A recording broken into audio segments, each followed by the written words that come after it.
que fue compuesta en un momento histórico muy concreto, que fue durante la pandemia de 2020.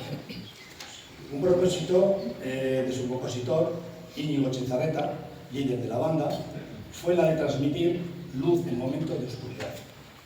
Esta canción fue el símbolo del lema que se repitió durante la pandemia, que era "Saldremos de esta juntos". Esta es una canción que dice con palabras sencillas y cotidianas que los días son mejores cuando podemos compartirlos, con un café, una conversación, un abrazo o simplemente poder decir te quiero. Si Xavier Lete en Habanera nos mueve a recordar la nostalgia, Entón Sarmiento nos propone vivir un presente con alegría, zurekin batera.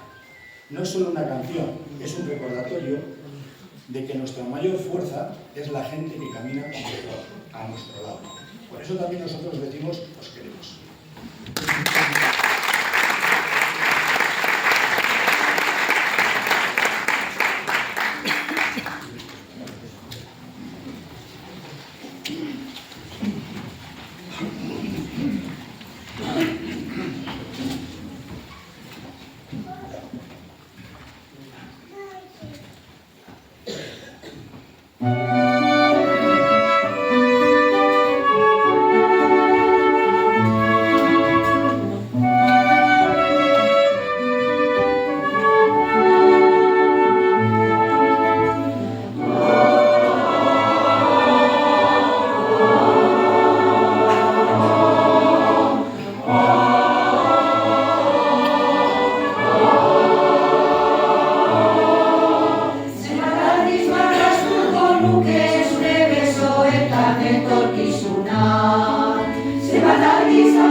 Malkoni suke, kafe bat antzeko dudan